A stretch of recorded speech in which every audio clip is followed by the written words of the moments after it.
are in listen-only mode.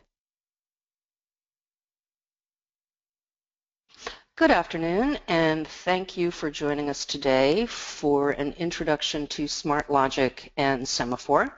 My name is Ann Lapkin, and I manage strategy and marketing for Smartlogic.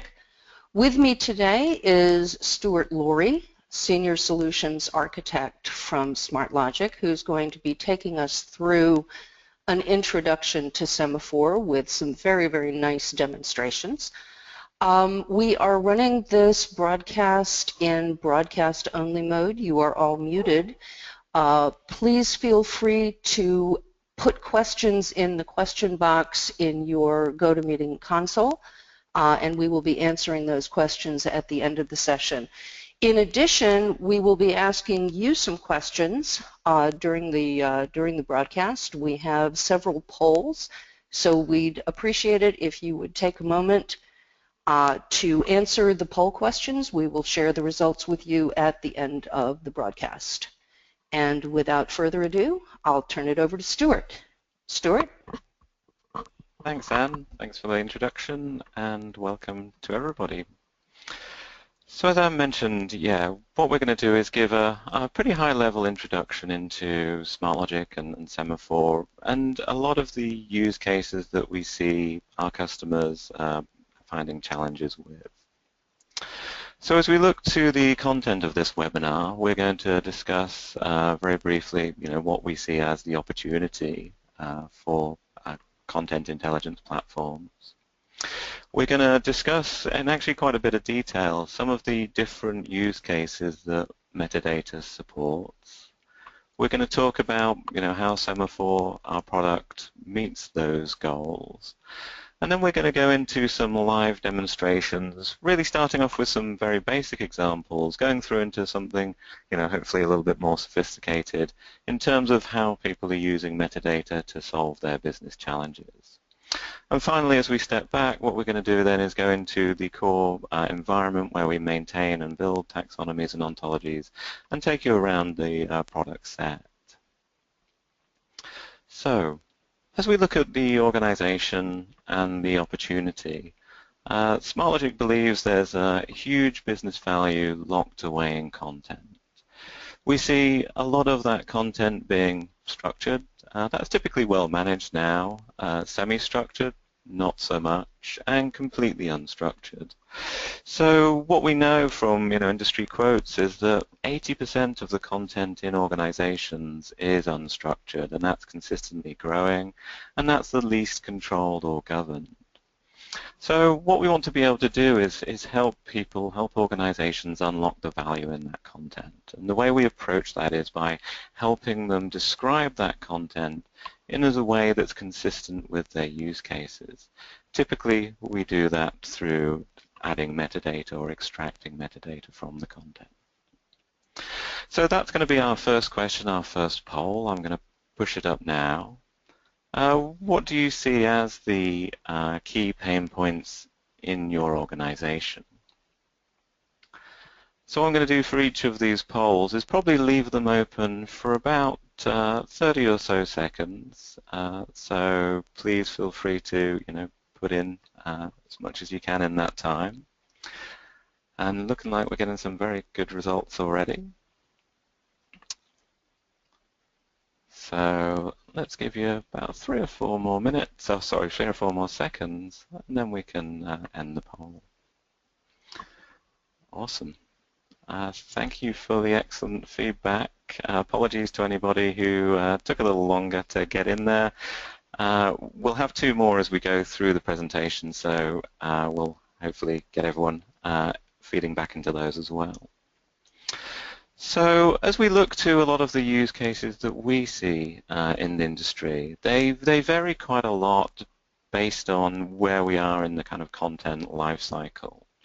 So metadata supports, the idea that you can better understand what content you have and therefore more intelligently audit that, understand what you have, and decide what you might want to archive, or if you're in a migration project, what is the relevant information that you'll push into a new system. We often see projects involving sensitive information. And we see sensitive information varying in lots of different aspects. So in government organizations, it might be things like PII and PHI, so being able to identify what content contains personal information or personal health information. It might be for global manufacturers needing to identify content that might need to be secured under ITAR restrictions, so international trade restrictions. And for lots and lots of organizations, it's all around their IP. So if you're any kind of company that's producing a product, whether that's a movie, a TV series, a new technical product, or even things like drugs, what you want to make sure is that only the right people have access to that information at the right time. So really, again, making sure there's no leak of information, either internally to the wrong teams or externally to the public. Metadata supports records management. It also supports things like case management. And what I mean by case management is really trying to understand content as it flows into the organization, usually from external sources, and being able to remove or semi-automate currently manual processes that people would take to look at that information, extract the pertinent text, and therefore feed it into validation workflows. So I'll go through some demonstrations of this as we go into the live demo, but I really mean for a lot of these use cases things like customer onboarding, or even things a lot of the time we see in the healthcare space, things like adverse event reporting, being able to extract that information from content. So harmonization of data and content is very interesting. People are, looking to break down the barriers in silos of information that they might have spread across an enterprise. And again, we can better break down those content barriers if all of that content can be described consistently. And those solutions tend to vary for lots of different reasons. I mean, sometimes, just naturally lots of different systems get built in an enterprise for specific tasks, but now you want to have a more holistic view over that content. Or equally, we see lots of organizations as they go through merger processes, actually inheriting legacy systems from previous organizations. And again, they want to really be able to break down that barrier. We see a lot of people looking to support findability, trying to improve access to information.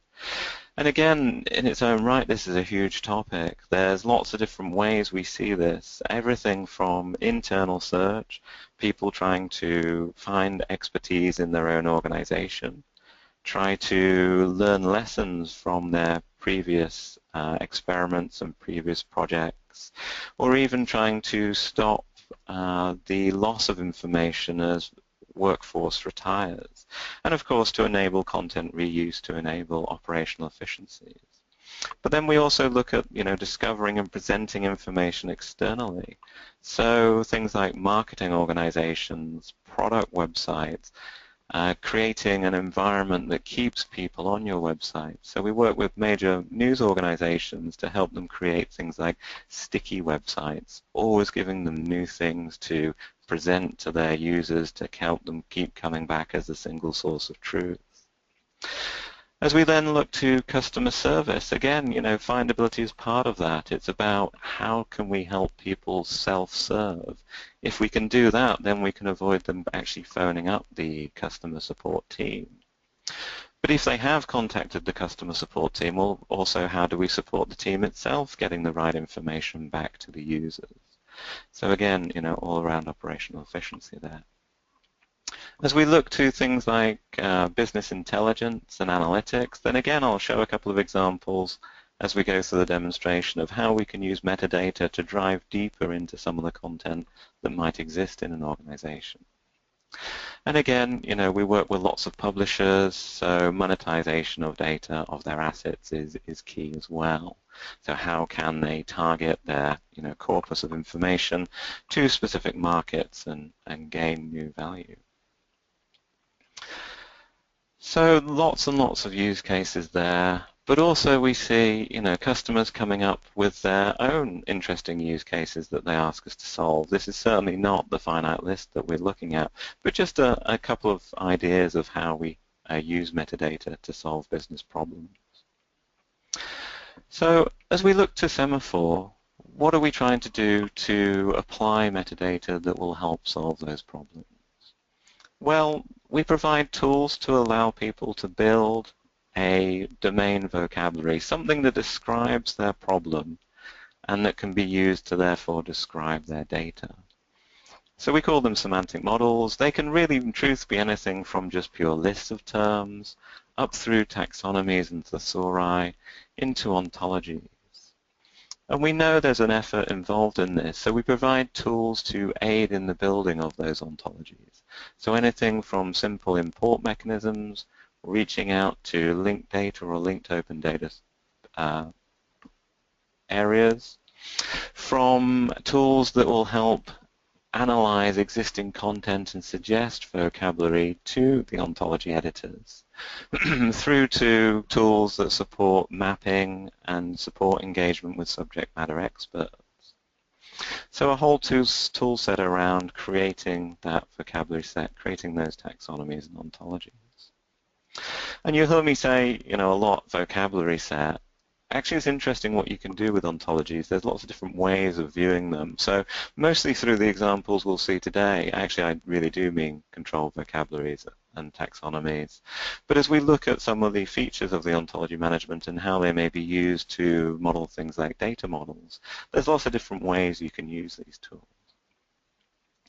The second capability then is to take that model and to automatically apply that to the content.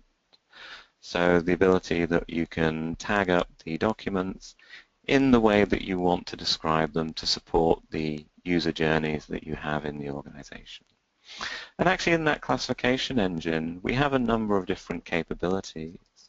So the first one is to extract information, basically as a discovery tool.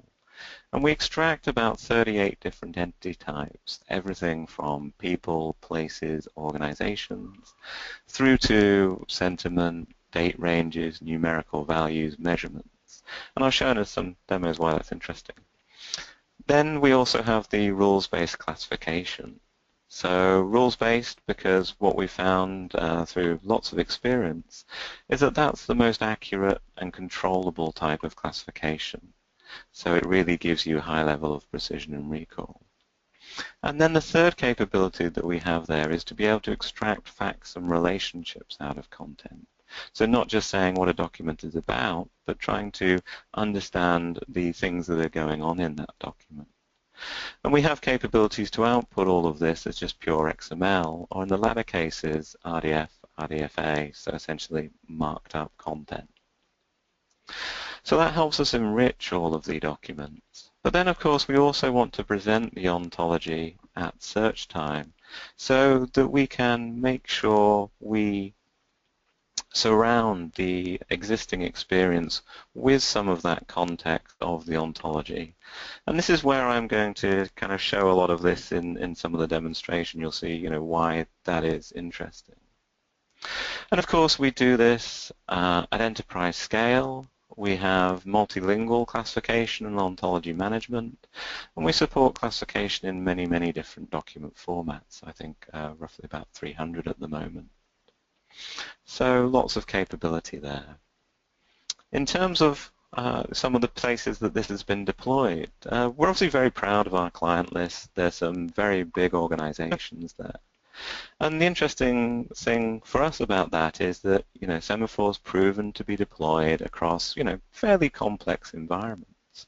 So if you have, lots of different integrations that need to happen, then we've obviously been proven to do that. But if you then look internally kind of into these clients, what we also see is that actually there's not that big a team managing Semaphore, usually 1 or 2 people. For some organizations, maybe a few more. So not only is it really powerful, but it's also very, very easy to use. And as we talk about kind of integrations and what we do, we typically see a number of scenarios of how we integrate. So as we look at the top section here, this again is Semaphore, the ontology management, the classification capability, the semantic enhancement capability, and this is how we typically fit in. So we see that we want to tag content as it exists in content management systems, digital asset management systems, records management systems. We might want to tag content as it flows into a search index. Or, in a lot of the projects we're seeing now, we might want to tag content as it goes into a metadata hub. So doing things like using triple store capability, graph store capability, or in some cases, NoSQL or Hadoop-like capabilities. And we have proven integrations with many of these different applications. So you'll see a lot of range here. So again, anything from pure content management systems to search engines to triple stores to NoSQL databases. There's a big range of production deployments that we already have with Semaphore. So as we now look into some of the use cases, live demonstrations, what I'm going to do is create another poll and have everybody answer this question. So how well does enterprise search work for you at the moment? And again, if you could take probably in the next 20 seconds or so time to fill that in. It's really exciting for me to see some of the results coming through, and we'll share those as we end the call. So I'll give everybody about 10 more seconds, and then we'll carry on with the demonstration. So as we look to the demonstration, what we're going to do is start off with some, pretty simple use cases and try and build them up as to why, having controlled vocabularies, taxonomies, and ontologies can really improve the search experience for your end users. So I'm going to close down the poll now. So we're going to look at a few different examples. We're going to look at semantic search. We're going to look at how we might use metadata in analytics. We're going to look then at how the metadata is actually applied to support those front-end search and analytics user experiences. And we're going to look at some of the things like extracting facts and relationships out of content. So let's jump straight into the search. And it's interesting to see, a lot of people are saying that search is either awful or not as good as they'd like. And there's a lot of reasons for that. Some are pretty simple, some are, much more interesting. And I'll start off with some simple examples to kind of show why we think this isn't working for organizations. So I'm going to start off with the National Health Service, UK government organization. And it's very quick and easy to see why some search terms don't work. So if we type AIDS into, a health organization website and do just a free text search, what we're going to get back is what we see in lots of organizations, basically not very relevant results. So the user knows what they meant when they type that in. They know what they mean by AIDS. But of course, the search engine doesn't. So what it does is return everything, and you can't fault it for doing so. But what we see here is that we have some documents that are HIV infection and AIDS, good document, but then lots of documents are about things like first aid kits, hearing aids, things like mobility aids or living aids, and it might even be educational aids. So the search engine has done exactly what it's been asked to do, but it doesn't necessarily have the context of what the user meant. And with the typical query being, one or two words, we see this happening quite a lot. So as we revisit that search, what we're actually doing with the semantic enhancement server component of Semaphore is presenting the ontology to the user. So trying to disambiguate their query before they've even submitted it. So here in this case you can see there's two options. I can either clarify that I mean HIV infection and AIDS, or I can say actually no, it was the other one I wanted, the first aid kits or mobility aids. And you can see as we do select that search, what we can do is then, use the ontology as part of the search and now get all of the results back that are pretty relevant. So now most of these are really about HIV infection and AIDS. So improving the level of documents that's coming back to the user, improving the precision of search. So that's one example. As we look into a different example, what we're going to see here is not that the language is ambiguous, but that many people search for exactly the same topic in different ways. So what we're going to do here, as I log into this environment, is search over a set of NASA content. And what I'm going to do again is do a search and leave it as a free text search for moon buggy.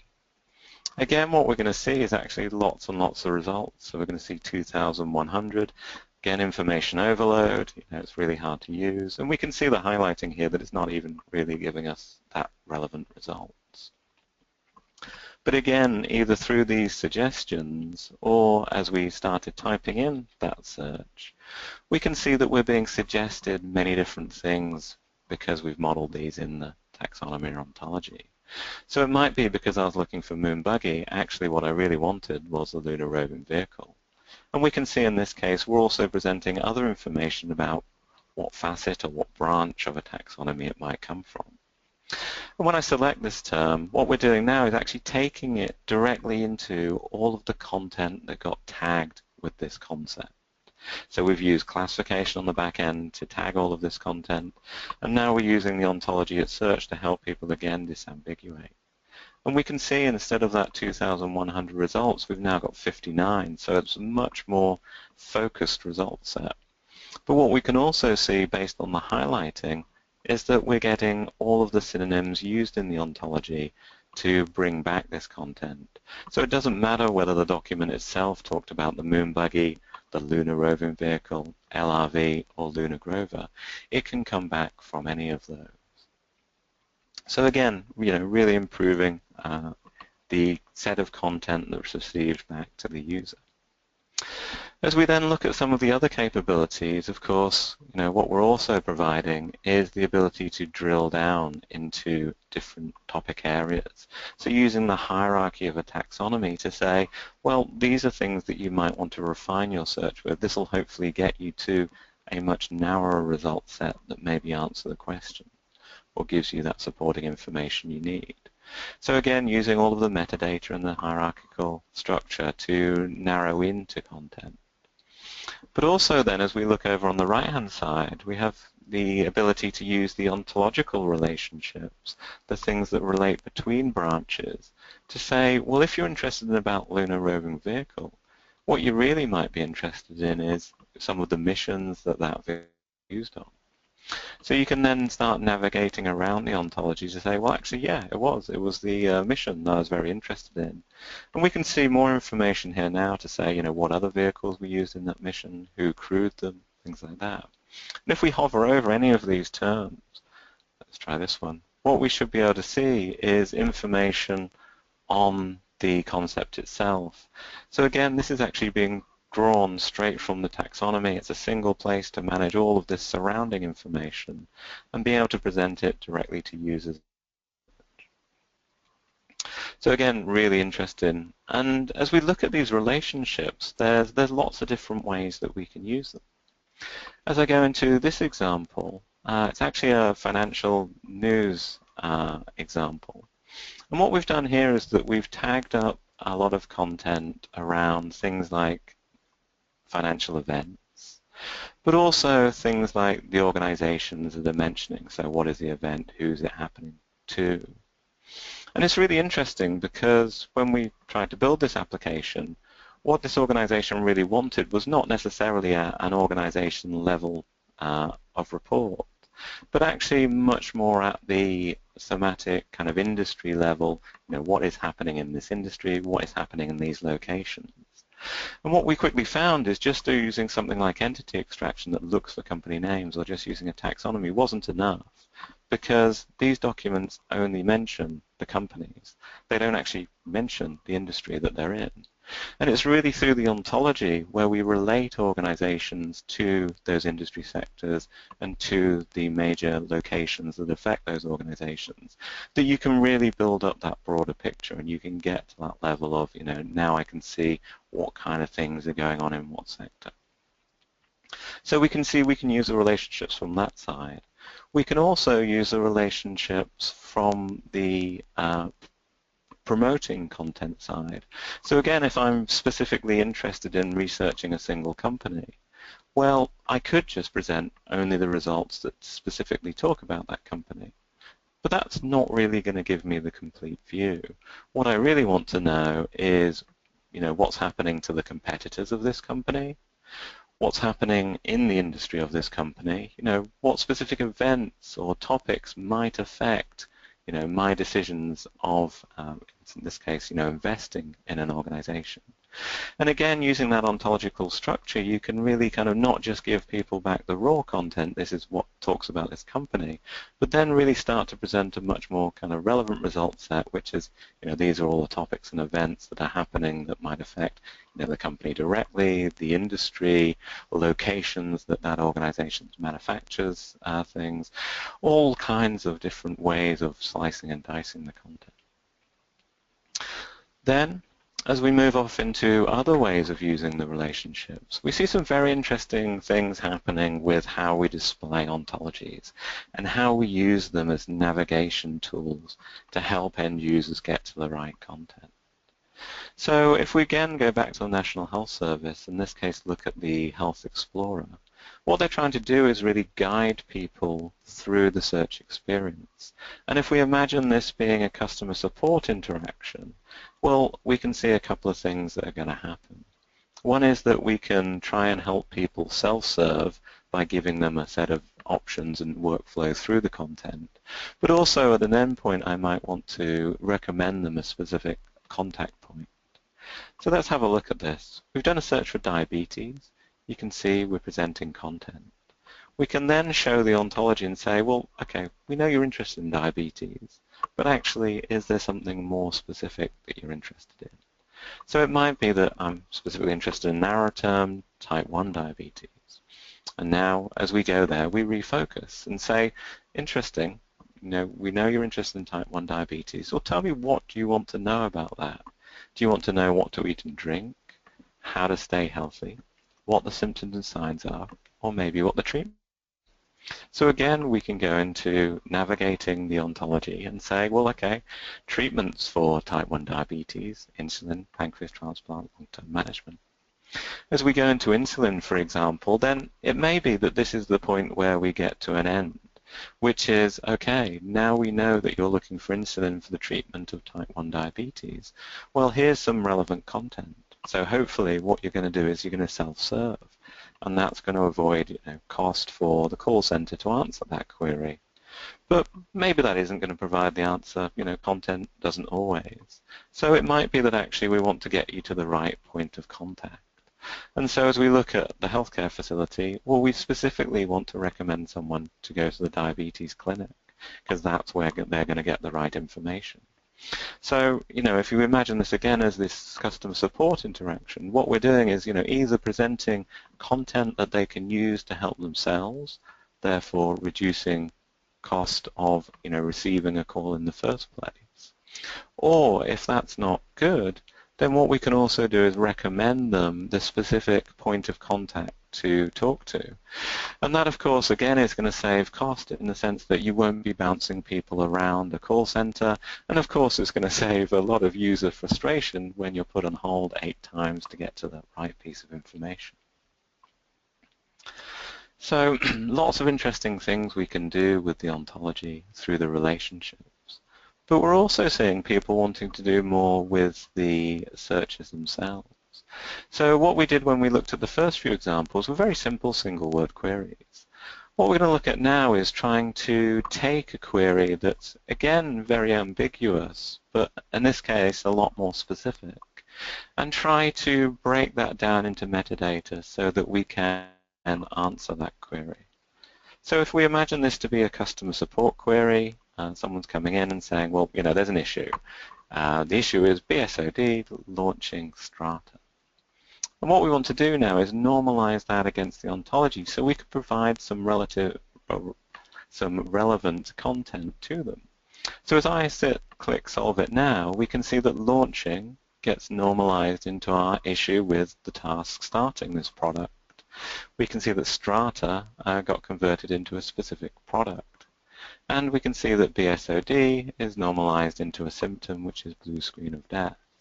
So that means we can do two things. It means, one, we could present them, knowledge-based articles that might help them answer that query, without having to have a customer support interaction. But also, because we're normalizing that against the ontology, we can potentially do better reporting as to what type of issues are affecting products.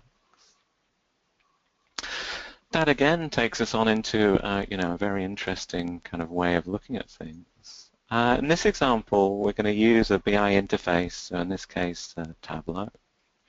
And what we're going to see here is a set of reports that have been logged by product engineers, or in this case, mechanics in a garage.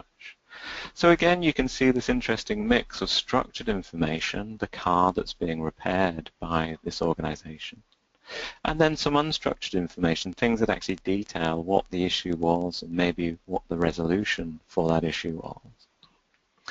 And of course, because there's some structure in here, people can start to plot analytics or investigate what's going on. But what we found is that they can only do that at a very high level. So here we can see, we might know from all of the locations where all of the different cars are having problems, where they're being brought into garages across the country. But also we can see how many issues there are with a specific product. But what we can't really see is what are those issues. If I don't know what the issue is, then I can't really resolve it. And I can't really help people help themselves by giving them answers to their issues.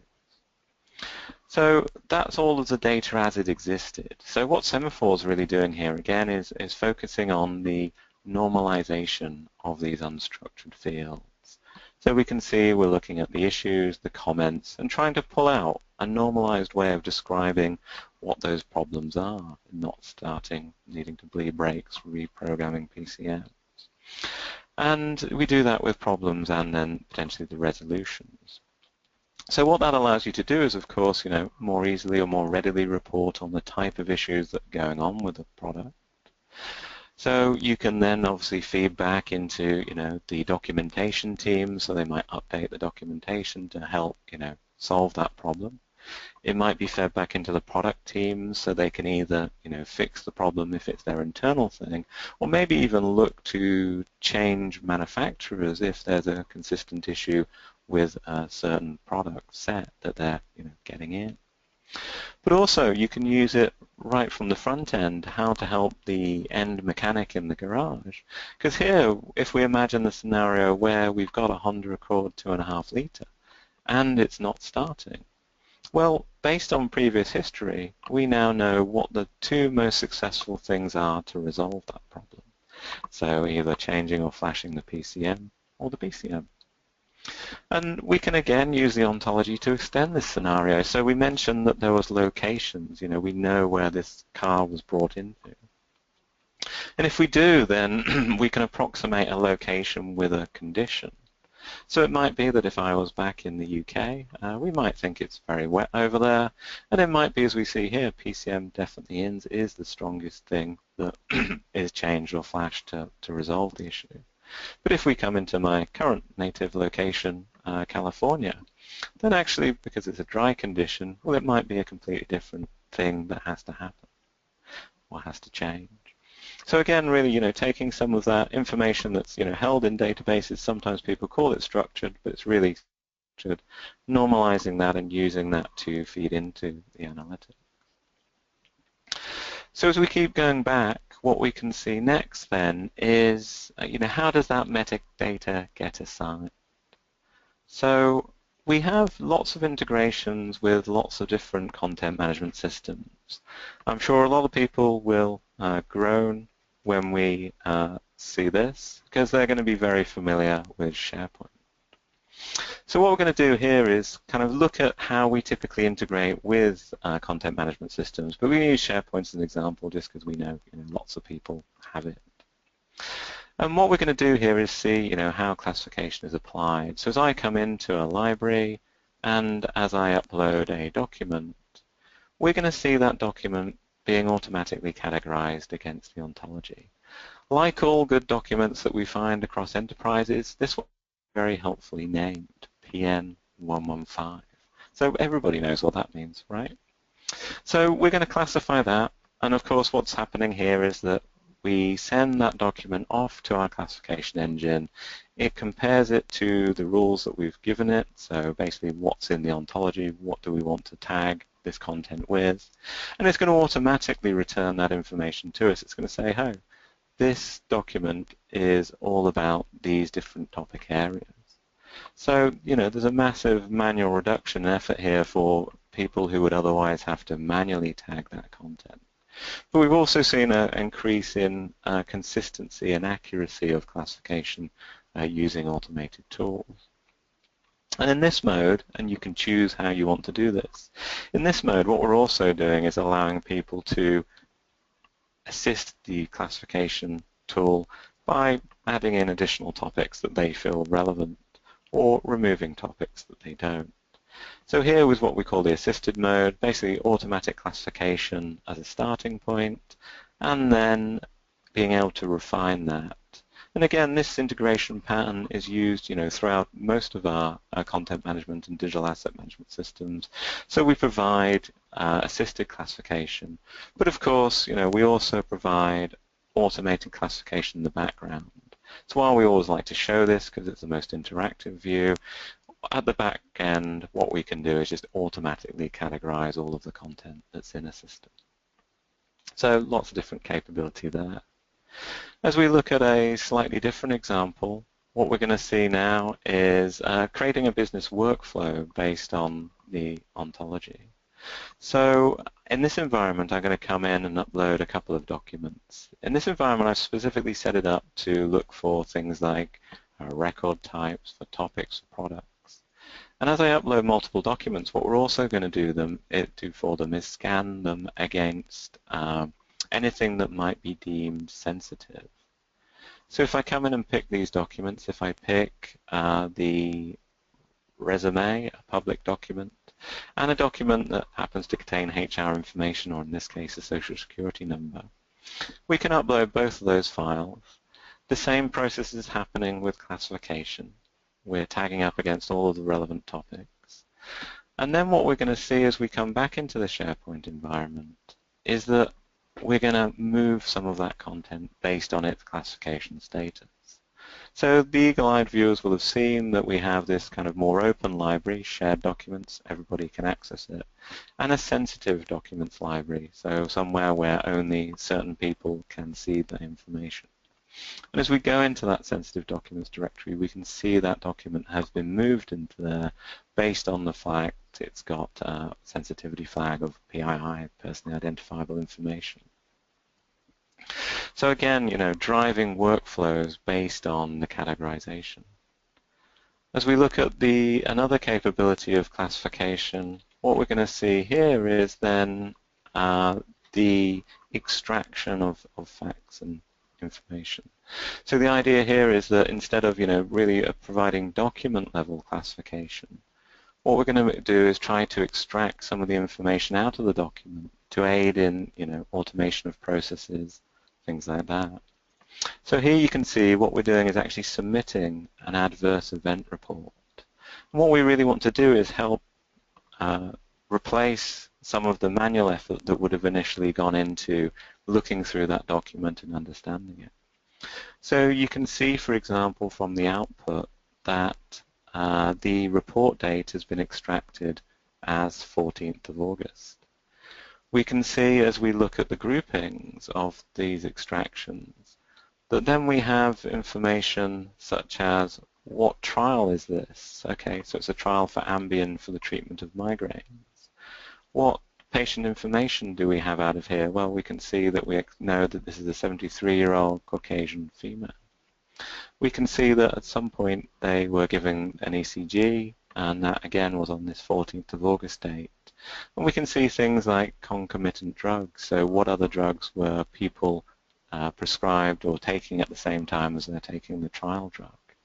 So you can start to really get in and analyze that information and bring it out in a more structured form, which means you can feed it into systems and then do further corpus level analytics on it.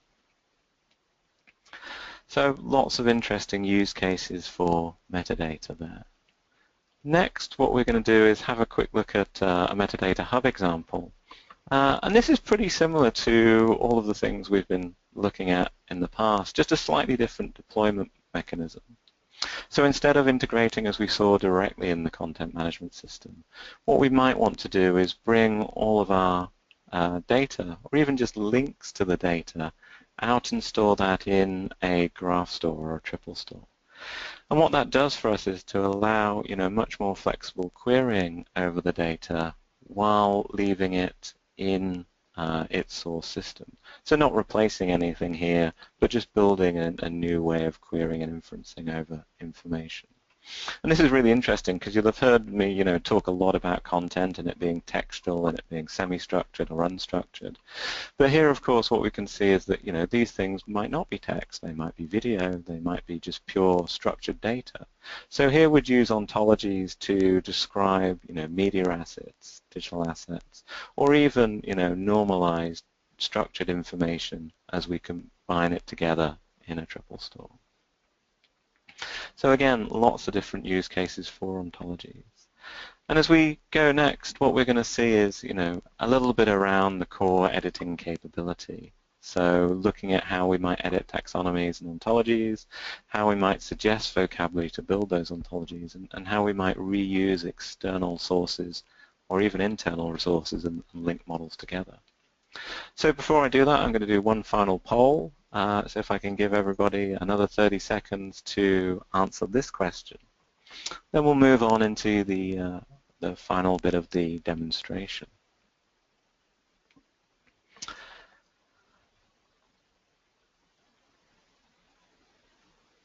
So this is this is a two-horse race at the moment between a couple of the options. Oh, it was a two-horse race. Now it's going very much one way. So again, we'll share this if we have time at the end. And thank you. I'm going to close that poll down. Very interesting set of results. And so as we go into the demonstration, what we're going to see, is our core editing capability. Because we've really seen the other two pieces of Semaphore already. We've seen the ability to leverage an ontology at search time to try and improve access to information. We've seen some of the categorization in action, both from, providing metadata for workflows, tagging up for, supporting topics, and also extraction of facts and relationships. So here is where we get into the core kind of editing capability. How do we make all of that work? How do we build something that is relevant to our organization, our domain? And that's a key point, because what you'll see here as I go into my ontology editor is actually I have lots of different ontologies loaded. They have many different uses for many different areas. We have things that are just purely private to me. Content intelligence is where we actually describe Semaphore itself. But then we have lots of public models available to us, things like Fibo. If you're in the medical world, things like Medra, things like Mesh, the NCI, SNOMED.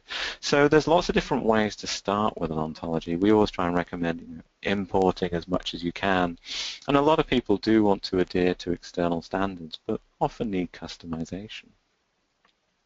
So as we drill into the space missions example, I'll do this one because we've seen at the front end. We've seen this, deployed on the search site. What you'll immediately see, is a set of hierarchies. So for those who know taxonomies and thesauri, you'll be able to see that we can go in here, create and navigate around a hierarchy, and then we can see all of the information associated with those concepts. So here we've got this model in multiple languages, so lots of different translations, both for the preferred label, what a user would see, and all of the alternate labels, all of the other things that would help us describe this concept, both for classification and for search enhancement. Then as we look down this, you can also store additional metadata. There's lots of different types of information you can store directly in the ontology. And as we saw as I hovered over an example in the NASA environment, we saw that being published to the end users. So really you've got a single place to manage all of this. And as I mentioned, what we've seen so far is taxonomy, thesaurus information. But then as we start to look around, what of course we're doing here is managing classes and concept schemes. We're managing custom associative relationships or any type of custom relationship, to be honest. So there's a way to make this very relevant to the types of information that your organization need to model. As you'd guess, this is a multi-user tool, so people can come in here, collaborate on their models. There's full history, so you can see exactly what's changed over time. And there's approval workflows so that you can make sure that people are reviewing concepts as they go in if you need that level of review. I mentioned we have tools to support the generation of vocabulary. This, for example, is a text miner. We're going to mine some documents around the Apollo missions. And what we're going to see come back here is a suggestion of terms that's used frequently in the content that we might want to build the ontology with. And I mentioned we extract lots of different entity types. You can see some of those here. But if we go into proper nouns, for example, actually it's very, very relevant to NASA because these are all of the mission names, some of the equipment, some of the call signs, things like that. And again, we can just drag and drop these into the ontology, pretty much like any other action we can do here. So you can drag and drop it from external sources, or you can drag and drop internally to create new relationships, move terms in the hierarchy, lots of different options there. As we go back, we mentioned capabilities to manage multiple languages, and I mentioned specifically the ability to link models together.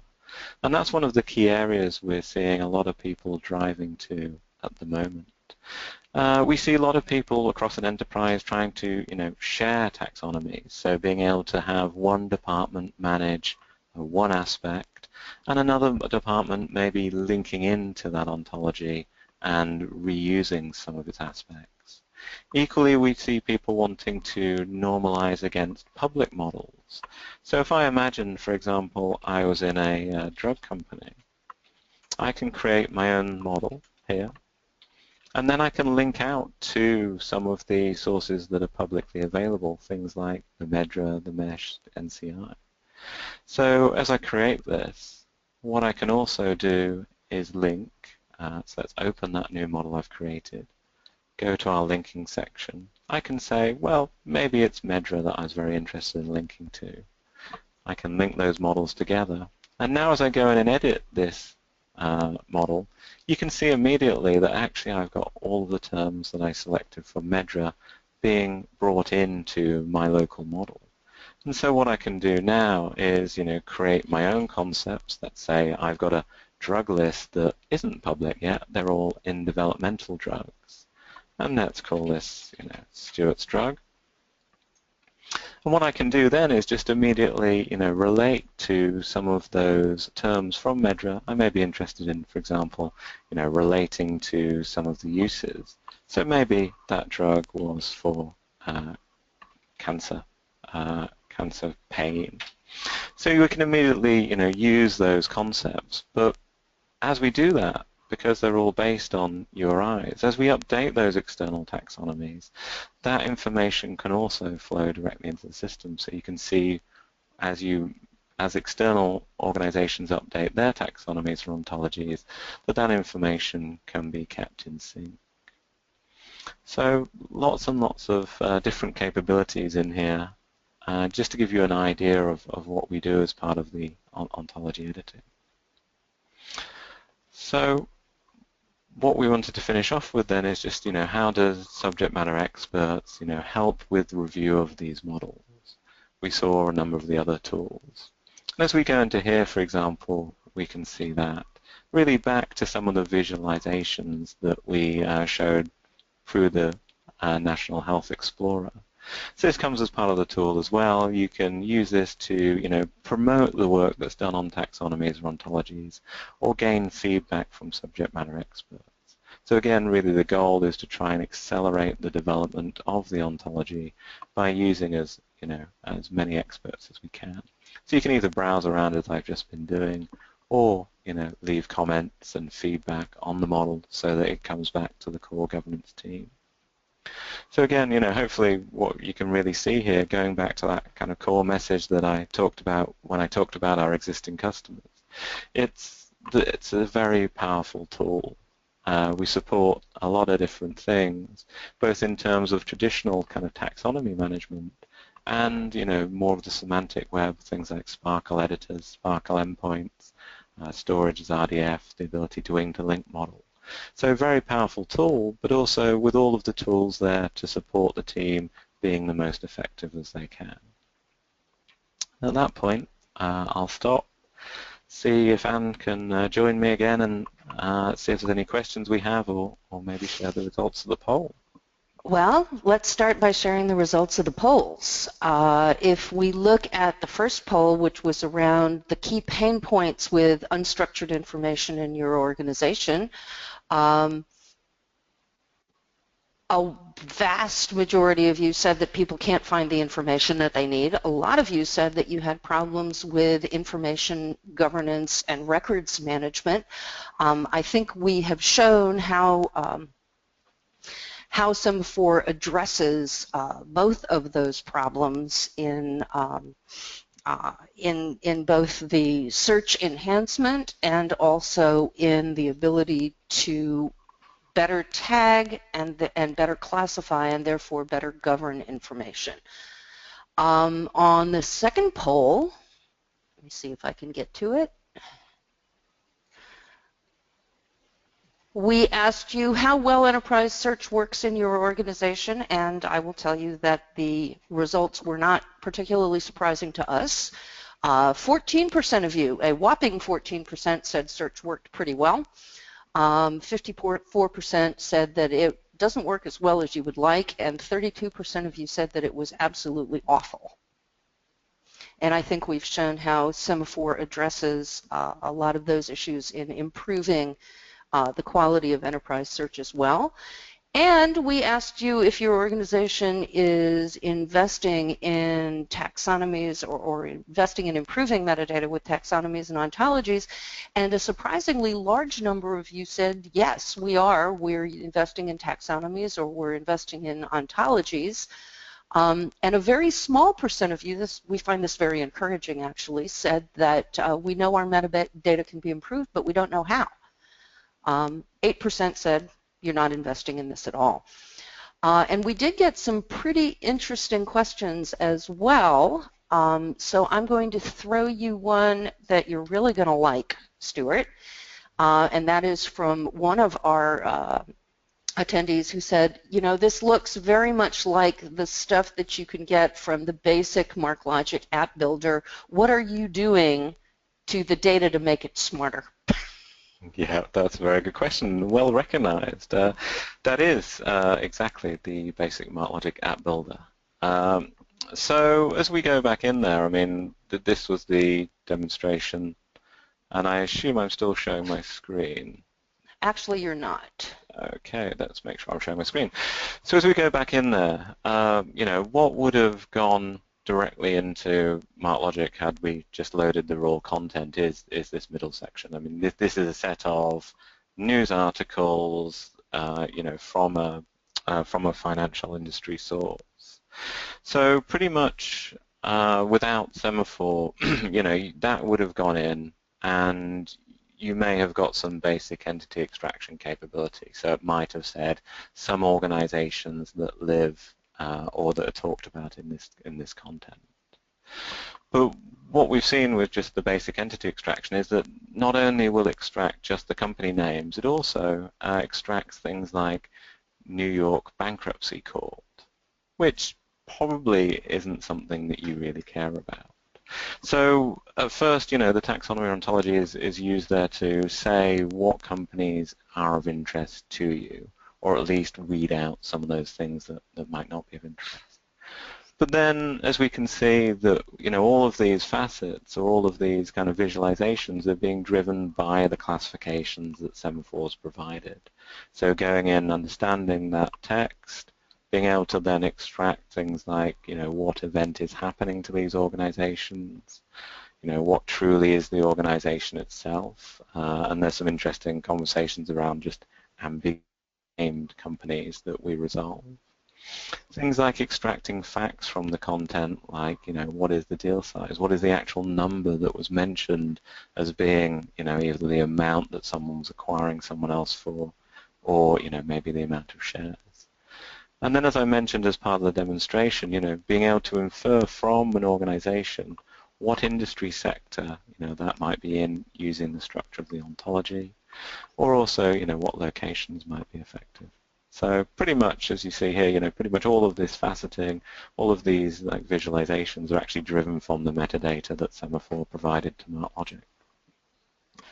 Okay, a question about the workflow example that you gave. Was the workflow done using the drop-off library function in SharePoint? It wasn't actually using the drop-off library, but it was using a SharePoint workflow. So that's a very good point as well. So again, Semaphore's responsible for applying the metadata to content. So we're the thing that's going to take the document, say that it has a flag of sensitive information. But then actually, what we do is use, in this case, SharePoint Designer to create that workflow that says if this document is tagged with this flag that Semaphore's providing, then do our own internal SharePoint workflows so you can do whatever you like native to SharePoint or whatever application you're using. I think an important point to make as well is that you can do quite a lot more than just the standard social security number identification and so on. You can actually get into very complex trade secret type information. You can flag very complex items that might be subject to export control. You can flag things which don't on their surface appear to be sensitive information because they don't conform to something as simple as a social security number. And so you get a much higher degree of fidelity in the identification of information that you may want to secure differently. Here's a good one. Sorry, just to add to that one, Anne. I mean, you're exactly right. The piece that Semaphore again, really excels in is both the sophistication of how we identify the well-known things like PII, but also how you apply the things that are internal to your organization to be managed as sensitive. So things, as I kind of mentioned at the start, things like drug numbers or names or product names or numbers, they're really only known to the organization itself. So the ontology ability allows you to model those out and therefore detect them. Okay. Here's a question. We have more than one taxonomy model in SharePoint. Can we classify one web part list with those, for example, classify documents with two separate models? Yeah. So it's actually, I didn't mention it, but that was part of what we saw here. So actually, these columns represent essentially, different taxonomies, and you can, as we saw, tag with multiple of these at the same time. So it all just happens in one single request, sends to classification. Classification server says, this is all we know about this document, and then it's presented back, in this case, in multiple columns. Okay, we actually only have time for one more question because I want to be very cognizant of people's time here. And yes, I did get a question asking whether you would get a link to the recording, and yes, you will. There will be an email going out thanking you for having participated in this session, and it will contain a link to the recording. So I noticed that there is a user profile associated with Semaphore. So one, does Semaphore keep track for individual searches through the profile? And two, can folks tag flag a document for follow-up review? Yeah, so that's typically something that's done in the content management system. So we would, and then it kind of really depends on what system we're talking about. Some systems definitely do have the capability to flag content for review and know who is doing that. And we have certain processes that can feed that back to the core kind of taxonomy governance team to say, what's been changing, and therefore try and help them update their model.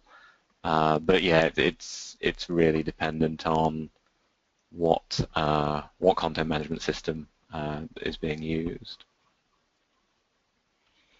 Okay, and one last question. Is this a search engine that could be used for organizational content? And I think the answer is it's not a search engine. It actually provides the metadata that allows the search engine to work better. Yep, that's exactly right. So we're not trying to replace, any of the, what we call the best in breed application. So whatever your organization has chosen and invested in, it's not, our goal to replace those. It's to provide that extra level of knowledge of semantics into those products. Okay, and with that, thank you very, very much for attending this webinar. We really appreciated all the good questions, and we will be getting back to you shortly with a link to the webinar. Thank you very much. Thank you.